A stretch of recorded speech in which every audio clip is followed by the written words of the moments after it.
Hello, good morning. कसे आहात सगळेजण? सगळ्यांना श्री स्वामी समर्थ, शुभ सकाळ. यावेळी टाइम बघू शकता तुम्ही. सकाळचे 5 वाजलेले आहेत. आजचा वार आहे बुधवार, तारीख आहे 1 जुलै, म्हणजे या महिन्यातला पहिला दिवस आहे. मी उठलेले आहे रोजच्या वेळेमध्ये आणि अगोदर मी चेहरा धुवून घेतला, म्हणजे डोळ्यातली झोप जाते. नाहीतरी असं होतं ना, पहाटेची झोप खूप गोड असते. असं वाटतं की अंथरुणातून बाहेर निघू नये. पण 5चा अलाराम आहे. अलाराम वाजल्यानंतर उठते आणि कधी कधी पाणी लावून, म्हणजे पाणी गरम करायला ठेवून मी झोपत पण असते. पण आजकाल झोपत नाहीये, कारण नंतर खूप लेट होत आहे मला. कारण हे सगळा पसारा आवरणं, झाडणं, परत कचरा वगैरे टाकणं, भरपूर वेळ जातो यामध्ये. तर अगोदर मी घेतलेला आहे माझा हतियार, म्हणजे झाडू. आता पूर्ण घरात झाडू मारून घेऊ. अगोदर तर बेडरूम पासून सुरुवात झालेली आहे आणि हॉल मधला कचरा सगळा मी इकडे ओढून आणते, कारण तिकडे आणखीन मी दार, गेट, खिडकी काहीही काढलेलं नाहीये. कारण आणखीन बाकीचे कोणी उठलेले नाहीत आणि बाहेर पण अंधार आहे. 5 वाजता थोडासा अंधार असतो बाहेर आणि कोणी उठलेलं पण नसतं. सगळ्या ताई उठतात पण आपापल्या घरीच अशी सगळी आवरावर करत असतात. साफसफाईची कामं सुरू असतात, पण दार, गेट आणखीन कोणी काढत नाही, बाहेर येत नाहीत. म्हणून मी पण काही काढलेलं नाहीये. तर जोपर्यंत सगळेजण उठतील तोपर्यंत मी पूर्ण घरात झाडू मारून घेते. तर बेडरूम, किचन रूम, हॉल झाडू मारून झालेला आहे. आता दार काढते आणि सोफ्याचे कवर बघू शकता इकडं सगळे अस्तव्यस्त झालेले आहेत, कारण यावरती उठणं, बसणं, जेवणं, खाणं, लोळणं सगळंच होतं. खूप लोड येतो याला. त्यामुळे ना दिवसातून 3-4 वेळा मी अशा प्रकारे झटकून मी अंथरत असते. आणि हवा एक भयानक असते. जसं मी दार, गेट काढेन ना, तसं खूप भयानक हवा असते आणि सोफ्याचे कवर राहत पण नाही, सगळे उडून जातात. त्यामुळे हे दिवसातनं 3-4 वेळा मी हे हातरते.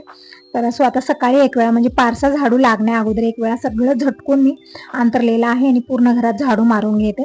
आणि मगच दार, गेट, खिडकी सगळं मी काढणार आहे. आता पण सकाळी सकाळी पाऊस तर नाहीये, पण वातावरण थंड झालेलं आहे आणि खूप हवा आहे बाहेर. त्यामुळे मी म्हणलं अगोदर झाडू मारूया, नाहीतरी हवा आल्यामुळे ना ते पूर्ण कचरा इकडं तिकडं होतो, व्यवस्थित झाडू मारता येत नाही. म्हणून मी दार काढलेलं नव्हतं. तर फायनली मी दार काढलेलं आहे, बघू शकता. बाहेर थोडासा उजेड आहे, पण बाकीचे आणखीन कोणी उठलेलं कोणीच दिसत नाहीये समोर. आणि समोर घर नाही आहेत ना, एकदम शेती आहे, म्हणून भीती पण वाटते मला. त्यामुळेही मी दार लवकर काढत नाही, कारण बाहेर कोणी दिसत नाहीये त्यामुळे. तर झालेले पूर्ण घरात झाडू मारून, पोर्समध्ये झाडू मारून घेतला. आता जे हे कचरा वचरा दिवसभराचा जमा केलेला आहे ते सगळं मी घेऊन जात आहे बाहेर. आणि आता झाडू मारले जे कचरा आहे सगळे यामध्येच टाकून मी सगळं दूर नेऊन टाकून येते, कारण समोर तर घर नाही, शेतीच आहे. तर थोडंसं दूर जाऊन मी सगळं टाकून येते, कारण डुकरांचा खूप त्रास आहे. घरच्या भोवताली जर काही कचरा वचरा दिसला की मग डुकरं खूप त्रास देतात. दिवसभर ते करणं, हे करणं त्यांचं सुरू असतं. म्हणून इथं जवळपास काही कचरा वचरा मी टाकत नाही. तर सगळं नेऊन मी लांब टाकून आलेले, बघू शकता कोणीच व्यक्ती दिसत नाहीये. इतका दिवस निघालेला आहे आता, म्हणजे छान उजेड आलेला आहे, तरी पण कोणी दिसत नाहीये. असो, माझी कामं तरी म्हणजे लेट होतं नंतर, म्हणून मी लवकर उठून सगळ्या कामाला लागत असते. तर झालेले खरकट वगैरे टाकून, आणि बघू शकता समोर मोगऱ्याची फुलं खूप सारी गळालेली आहेत, म्हणजे सर्व पडल्यासारखी फुलं पडतात. कचरा तर नसतो अंगणामध्ये, फक्त फुलंच पडलेली असतात. तर आणखीन मी झाडू मारलेली, कारण तितकं व्यवस्थित दिसत नाहीये, म्हणून थोड्या वेळानं झाडू मारणार आहे. तर आतमधली सगळी कामं आवरली, मी आंघोळ केलेली आहे. आंघोळ करून आत आलेले मी किचनमध्ये. अगोदर तर खिडकी उघडली, म्हणजे थंड फ्रेश हवा येते.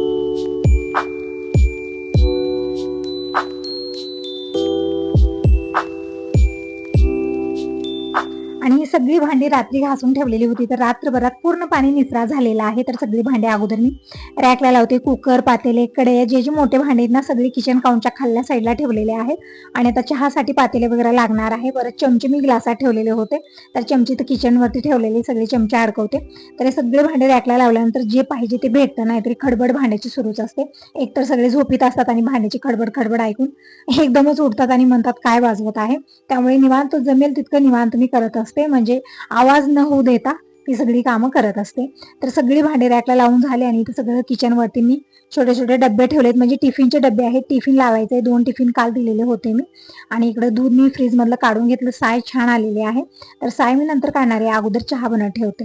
तोपर्यंत यांचं पण आवरेल. आणि इकडे संग टिफिनचे डबे पण लावून ठेवत आहे, म्हणजे सगळे आवरावर केले ना, टिफिन देते वेळेस इकडे तिकडे डबे शोधण्याची गरज नाही मला, सगळं पटकन भेटून जातं. तर इकडं गरम पाणी ठेवलेलं आहे माझ्यासाठी आणि चहा पण उकळलेला आहे. नंतर मी अद्रक टाकलेलं आहे, नंतर टाकायचं विसरले मी, अगोदर टाकायचं. तर नंतर अद्रक टाकला, आणखी थोडा वेळ चहा शिजवून घेते. आणि इकडे थंड पाणी आणि नॉर्मल पाणी घेतलेलं आहे, म्हणजे थंड पाणी पितात हे. तर दोन्ही पाणी थोडं मिक्स करून ठेवते. यांचं पण आवरलेलं आहे.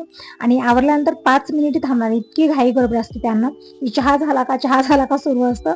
तर त्यांचं आवरणे अगोदरच मी इकडे चहा बनत ठेवलं, पाणी काढून ठेवलेलं आहे. आणि फायनली पतिदेवांचं आवरलेलं आहे, रेडी होऊन आलेले आहेत, गॅसला जाण्यासाठी देवाचे दर्शन करून घेत आहेत, गंध लावून घेत आहेत. आणि माझ्यासाठी इकडं पाणी उकळलेलं आहे, म्हणजे जे एकदम जास्त उकळलेलं नाही, थोडंसं गरम झालं ना, यामध्ये मी 1 चमचा हळदी पावडर टाकलेली आहे. आणि म्हणतात पित्ताचा त्रास असला तर मीठ आणि हळद पण तशीच खायला घ्यावी पाण्यासोबत, पण तसं मला जात नाही, म्हणून मी काय करते, ग्लासवर गरम पाणी घेते, यामध्ये 1 चमचा हळदी पावडर टाकलेली छान मिक्स करून हे पूर्ण पाणी पिळून घेते. तसं तर आजकाल चहा घेणं मी बंद केलेलं आहे. तर आता खूप दिवस झालं, म्हणजे 10-12 दिवस तरी झालेले आहेत चहा घेतलेला नाही आहे. नाहीतरी जास्त दिवस पत पाणी होत नाही मला, 3-4 दिवस पत पाणी करते, त्यानंतर मी जसं आहे तसं अगोदरच मी परत त्याच रुटीनमध्ये येते. पण यावेळेस ना त्रास पण मला खूप झालेला होता, म्हणून मी चहा वगैरे किंवा वरण काही अशा वस्तू खायचं बंद केलेलं आहे.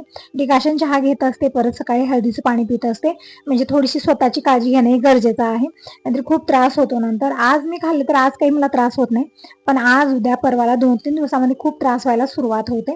इकडे हळदीचं पाणी मी घेतलेलं आहे, यांचा चहा झालेला आहे. चहावरती आमचं बोलणं असतं की दिवसभरात काय काय करणार, काय काय नाही, कारण दिवसभर ते त्यांच्या कामात, मी माझ्या कामामध्ये बिझी असतो, तर बोलण्यासाठी वेळ नसतो आमच्याकडे. म्हणजे माझ्याकडे भरपूर वेळ आहे, पण त्यांचं असं आहे ना, खूप बिझी असतात. एक वेळा गेले बाहेर घरातनं की मग संपलं, बोलणं वगैरे काही नसतं नंतर, असं आहे. तर इकडे अगोदर तर मी कुकरला डाळ लावत आहे, म्हणजे आज खूप दिवसाच्या नंतर तुरीचं वरण मी बनवत आहे. म्हणजे जसं माझं पत पाणी सुरू आहे ना, तेव्हापासून वरण बनत नाही घरी. आता 4-5 दिवस झालं मी दररोज एक वेगवेगळीच भाजी बनवते, पण वरण बनत नाहीये. पण आज मी खूप दिवसाच्या नंतर वरण इकडे बनत ठेवलेलं आहे, म्हणजे डाळ शिजवायला ठेवलेली आहे. जोपर्यंत डाळ शिजते तोपर्यंत रांगोळी काढायची राहिलेली होती, तर रांगोळी काढून घेतलेली आहे. आज मी बोर चालू करून फोर्समध्ये पाणी टाकलेलं नाही, कारण रात्रभर पाऊस पडलेला आहे, त्यामुळे ना सगळ्या झाडांना पण पाणी आहे, सगळ्या कुंड्यामध्ये पाणी थांबलेलं होतं, आणि इकडं अंगण पण ओलच होतं, म्हणून बोर चालू करून आज कुठेही पाणी दिलेलं नाही. फक्त अंगणात थोडंसं पाणी शिंपलं आणि रांगोळी काढलेली आहे. आणि इकडे बघू शकता हे फुल लागलेलं आहे, याचं नाव मला माहिती नाहीये, तुम्ही याला काय गोकर्णाचं फुल म्हणत होता, पण ते फुल नाहीये, हे दुसरं फुल आहे. आता नाव काय मला माहिती नाहीये. हे पण फुल तोडलं, आणि काल ब्रह्मकमलची 2 फुलं उगवलेली होती, रात्री 10 वाजता आम्ही ते फुलं तोडली. शॉर्ट व्हिडिओ पण मी अपलोड केलेला आहे. ते फुलं महादेवाला वाहिलेली आहेत, आम्ही रात्री आरती करूनच फुलं तोडलेली होती. ती पण फुलं आणखीन छान आहेत, म्हणजे सुकलेली वगैरे नाही आहेत. आणि तुम्ही म्हणत होता ताई त्यामध्ये महादेवाची पिंडी दिसते, पण मी बघितलं, मला महादेवाची पिंडी दिसली नाहीये. तरी पण तुमची कमेंट अशी होती की तू लक्ष देऊन बघ, त्यामध्ये महादेवाची पिंडी दिसते, पण मला काही दिसलेली नाहीये. मी रात्री बघितलेलं होतं आणि यांनी पण बघितलं, पण आम्हाला दोघांनाही महादेवाची पिंडी दिसलेली नाहीये फुलामध्ये, पण सुगंध खूप छान होता फुलाचा. तर इकडं डाळ शिजलेली आहे, तोपर्यंत बाबांसाठी पाणी गरम करायला ठेवलं. बाबा आलेले आहेत, त्यांच्या डोळ्यामध्ये ड्रॉप टाकलेला आहे, आणि कानामध्येही ड्रॉप टाकायचा आहे, पण म्हणत आहेत अगोदर डोळ्यात टाक, म्हणजे डोळ्यांचाही त्रास होत आहे. तिकडे बाबांच्या डोळ्यामध्ये ड्रॉप टाकलेले, तोपर्यंत पाणी गरम होईल. आंघोळ झालं, जेवण झाल्यानंतर टॅबलेट घेऊन मग कानामध्ये ड्रॉप टाकणार आहे. तोपर्यंत मी स्वयंपाक करून घेते. आता टाइम सांगितलं सकाळचे 7-7:15 वाजले, तास थोडंसं लवकरच बाबा घरी आले आंघोळीला, म्हणून पाणी आज लवकर गरम झालेलं नव्हतं, नाहीतर दररोज खूप लेट करतात. कधी कधी 9 वाजता, कधी 10 वाजतात, कधी कधी 11 पण वाजतात, येत नाहीत लवकर, पण आज खूप लवकर आलेले आहे. तर असो, इकडे बाबा लवकर आहेत म्हणून आज माझा स्वयंपाक पण लवकर बनेल. असं असतं ना की बाबा लवकर जेवण करतात, मग स्वयंपाक लवकर करते. तर कुकरमध्ये इकडे मी भात बनवत ठेवलेले, डाळ पण शिजलेली आहे, सगळे मसाले टाकून मिक्स करून घेतलं, आणि निवांत खाली बसून कांदा कोथिंबीर सगळं बारीक चिरून घेतलेले, कढीपत्ता घेतलेला आहे. आणि कुकरला शिटीच होत नव्हती, साईडनंच हवा जात होती.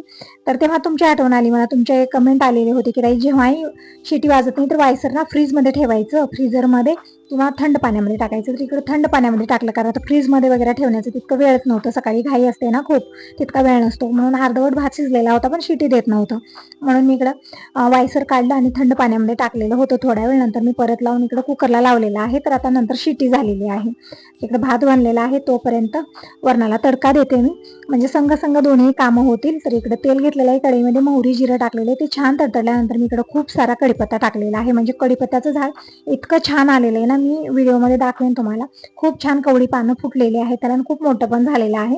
तर आजकाल कढीपत्ता नाही ते स्वयंपाक बनतच नाहीये, कारण भरभरून अशी पानं आलेली आहेत. कढीपत्ता टाकल्यानंतर कांदा टाकलेला आहे, परतून घेतलं, कोथिंबीर टाकले, मिक्स केलेलं वर, थोडासा मसाला, म्हणजे मसाला संपलेला आहे, जितका होता तितका टाकलेला आहे मी, फक्त अर्धा चमचाच राहिलेला होता. वरणाला एक उकळीचा वेट करूया, तोपर्यंत मी इकडे संघ भाकरी बनवते. आज सकाळी तितकी भयानक हवा नव्हती, त्यामुळे ना दार बंद केलेलं नाहीये, आज दार उघडच आहे बघू शकता. आणि बाबांच्या आंघोळ होत आहे, तोपर्यंत मी भाकरी बनवते. पीठ घेतलेलं आहे, पीठ छान मळून घेऊ आणि भाकर थापून घेते. तोपर्यंत लोखंडी तवा छान गरम होईल. म्हणजे काल सणासुदीचं कसं आहे, वेगळीच धावपळ असते, पण दररोजचं कसं असतं आपलं जे रोजचा स्वयंपाक आहे ते बनत असतो आणि तितका वेळ पण लागत नाही. पण सणावारा दिवशी ना एक्स्ट्रा कामं असतात. दररोजचं तर करायचंच असतं, परत एक्स्ट्रा असतं. आणि आता इथून सणवार सुरू झालेलेच आहेत. तर इकडे मस्त अशा ज्वारीच्या भाकरी बनत आहेत आणि वातावरण बघू शकता छान झालेलं आहे. ऊन नाहीये ना हवा नाहीये ना म्हणजे ना पाऊस आहे. म्हणजे रिमझिम पाऊस सकाळी सुरू होता, पण नंतर पाऊस नाही, आता थांबलेला आहे आणि थंड वातावरण झालेलं आहे. तर इकडं भाकरी मी बनवून घेतलेल्या आहेत, आणखीन बनवायचे, पण अगोदर बाबांना जेवायला वाढते संघ संघ. म्हणजे ना एकाला दोघी असले ना इतकी धावपळ होत नाही एकटीची. इकडे भाकरी करत करत जेवायला वाढायचे, दुसरी कामं आवरायची, अशी धावपळ माझी सुरूच असते. सकाळी सकाळी ना 9 वाजेपर्यंत तर खूपच धावपळ असते. सकाळी 5 ते 12चं रुटीन माझं इतकं धावपळीचं असतं. मग त्यानंतर थोडंसं निवांत रिलॅक्स वाटतं मला. हे पण आलेत आणि आज दूध आलेलं नाही, बघू शकता इकडे अर्धा लिटरची बॉटली म्हणत होते यांच्या मित्रापासून घेऊन आलेले आहेत हे. कारण आज जे दररोज दूध येतं ना तिथून दूध आलेलं नाही, म्हणत होते त्यांची म्हैस दूध दिलेली नाहीये. तर मी कालचं पण दूध ठेवलेलं होतं फ्रीजमध्ये, आणखी विरजू लावलेलं नाहीये. मी तेच म्हणलं दूध होतं ना, मग कशाला आणलं. हे दूध ना असं होतं की त्या दुधात पाणी टाकलेलं आहे का पाण्यात दूध टाकलंय ते समजत नव्हतं, फक्त पाणीच पाणी होतं. म्हणजे दररोजचं दूध आपलं चांगलं असतं, पण आज जे अर्धा लिटर दूध आणलेलं आहे फक्त पाणीच होतं, त्यामध्ये दूध कमी आणि पाणी जास्त म्हणजे बॉटलीमध्ये दिसत होतं. आणि इकडे तूप पण गरम करायला घेतलं, म्हणजे बाबा जेवण करत आहेत आणि भातावरती तूप देत आहे त्यांना, कारण जास्त भाजी पण खात नाही ते. आणि आज भाजी बनलेली नाही, फक्त वरण बनवलं मी आणि भाकरी बनवून झालेल्या आहेत. आता दुपारी मी वांग्याची भाजी बनवणार आहे. म्हणजे अर्धा लिटर दूध आणलेलं होतं ना ते मी गरम करायला ठेवलं आणि पाणी वगैरे मी काहीच टाकलेलं नाही, तरी पण खूप पाणी पाणी आहे त्या दुधामध्ये. आणि इकडे आता करून घेते देवपूजा. आणि पाणी पण आज मी भरलेलं नव्हतं हंडा, मी जसं म्हणलं की सकाळी बोर चालू केलेलं नाहीये, आता मी बोर चालू केलं, कारण लाईट गेली की मग वरती पाणी आहे टाक्यामध्ये किती आहे काय नाही दिसत नाहीये. त्यामुळे म्हणलं लाईट असेपर्यंत अगोदर पाणी भरून घ्यायचं. तसं तर पावसाळ्यामध्ये चिखल खूप होतं, पाणी पण जास्त लागतं ना, सगळ्या नळाला पाणी आलं तर ठीक आहे. म्हणून अगोदर मी बोर चालू करून हांडे भरून घेतलेले आहेत आणि तोपर्यंत देवळ उचलून किचनवरती ठेवलेले आहेत. आता देवांना स्नान घालून आणखीन फुलं आणलेली नाहीत आणि थोडीशी फुलं शेवंतीची आहेत मार्केटहून आणलेली, मी आणली खूप जास्त आणलेली होती, तर थोडीशी मी स्वास्तिकची फुलं घेऊन येणार आहे आणि देवांना वाहू. तर इकडे बाबांचं जेवण होत आहे, नंतर मग त्यांचं असतं टॅबलेट वगैरे घ्यायचं समजत नाहीये बाबांना, म्हणजे एका वेळेला घ्यायचं दुसऱ्या वेळेला घेत आहेत असं करत आहे. तर टॅबलेट द्यायचे आहे त्यांना अगोदर. तर इकडे ताटली वगैरे काढून ठेवलेली आहे आणि बाबांनी एक टॅबलेट घेतली, म्हणजे 2 टॅबलेट आहेत एकाच वेळेला खाण्याचे, पण बाबांना वाटतं की ते दुपारी खातो, कारण एक जास्त दिलेले आहे, म्हणजे काही टॅबलेट जास्त दिलेले आहेत, काही कमी दिलेले आहेत. 7 दिवसाची टॅबलेट आहेत. तर बाबा तेच म्हणत आहेत हे संपतील नाही खाल्ल्यानंतर, याच्यासोबत मी जर खाल्लं तर हे पण संपतील. मी म्हणलं संपू द्या, पण दोन्ही एकत्रच खायचे आहेत, म्हणजे एकाच वेळेला. सकाळ संध्याकाळ 2 वेळेच्या टॅबलेट आहेत त्या. तर इकडे बाबांना काढून दिलेले, दुसरे तसेच ठेवलेले होते, म्हणत होते दुपारी घ्यायचे, पण दुपारी सकाळी घ्यायचेच आहेत दोन्ही पण. समजत नाही बाबांना, पण त्यावरती लिहिलेलं होतं ते बघूनच मी बाबांना दिलेलं आहे. आणि इकडे कानामध्ये ड्रॉप टाकलेले, बाबा आराम करत आहेत. आता मी इकडे फुलं घेऊन आलेली आणि ब्रह्मकमलची जी फुलं होती ना ती अजिबात सुकलेली नाही, तर तीच फुलं मी इथं देवपूजानंतर परत वाहिली. आणि शेवंतीची फुलं, स्वास्तिकची फुलं, परत इथं सदाफुली तर ही माझी फेवरेट आहे ते पण आणलेली आहे. देवांना फुलं वाहिली, रांगोळी काढून घेतली, दीप प्रज्वलित केला, धूप लावलेले आहे आणि देवाचे मनोभावे दर्शन करून घेतले. तुळशीपूजन, उंबरापूजन झालेलं आहे. नंतर मी टिफिन भरलं आणि कॅलेंडर बदलायचं आठवण आलं, म्हणजे आज ना 1 तारीख आहे आणि इथं कॅलेंडरमध्ये 30 तारीख चालू होते, तर कॅलेंडरचं पान पण बदललेलं आहे. म्हणजे संग संग ही कामं करून घेतली तर होऊन जातात. आणि कोणते कोणते सण आहे त्या महिन्यामध्ये ते मी बघत होते, कारण नंतर विसरतो आपण. आणि दुधावरची साय मी सकाळी काढलेली नव्हती, तर इकडे दुधावरची साय काढते, म्हणजे दूध ना दिवसभर फ्रीजमध्ये असतं, त्यामुळे साय मात्र खूप छान येते दुधावरती. तर इकडे साय मी काढून घेतलेली आहे, मग भरलेले. मी परवा लोणी काढलेली होती, आता परत मग भरलेले, तर उद्या मी काढणार आहे. आणि जे आज आलेलं अर्धा लिटर दूध होतं ना ते पण मी गरम करून यामध्येच मिक्स केलेलं आहे. आणि कुठलंही दूध मी विरजू लावले नाही, कारण दही तर खूप सारं आहे, मोठा हंडा भरून दही आहे, बघू शकता तुम्ही. तर इकडे थोड्या दह्याचं मी ताक बनवते आता टिफिनला देण्यासाठी. आणि जितकी भांडी झालेली ना सगळी भांडी मी अगोदर घासून घेते ताक करून, म्हणजे जितके होतील तितके सगळेच भांडी मी इकडे घेतलेले आहेत. आणि कपडे अगोदर मी भिजत घालते, म्हणजे थोड्या वेळ कपडे भिजल्यानंतर मला धुता आहेत. तसं तर दररोज मी हातानेच कपडे धुवत आहे, पण आज मला कपडे मशीनला लावायचे, कारण रिमझिम पाऊस सुरूच आहे बाहेर आणि हाताने धुलेले कपडे लवकर हडकत नाहीयेत. म्हणून आज म्हणलं मशीनला लावूया, आणि आज कंठाळा पण आलेला आहे, मनच नाही कपडे धुण्याचं, म्हणून म्हणलं मशीनला लावूया. म्हणून भिजत घातले, थोड्या वेळ नंतर मी मशीनला लावणार आहे. आणि अगोदर मी सगळी भांडी घासून घेतली, बघू शकता टोपला टप्प भरलेला आहे. तर भांडी घासून किचन स्वच्छ करून मी आलेली आहे. आता कपडेही मी मशीनला लावते. तर कपडे मशीनला लावून झालेले आहेत, लिक्विड टाकलेलं आहे इकडं, म्हणजे मशीनचंच लिक्विड आहे हे, पाऊचमध्ये आलेलं आहे. तर मशीन ऑन केली, आता कपडे धुण्याचं काम होत राहील. तोपर्यंत मी बाकीचे कामं आवडते, टी टेबल वगैरे पुसून घेते आणि फरशी पण पुसायची आहे, पण थोड्या वेळात पुसायला घेणार आहे. अगोदर मी बाकीची कामं आवडते आणि पोटपूजा करून घेते. तिकडे आज वरण भातच मी जेवायला घेतले खूप दिवसाच्या नंतर. तर हाच होता व्हिडिओ. आवडला तर लाईक करा, सबस्क्राईब करा. Bye bye, take care.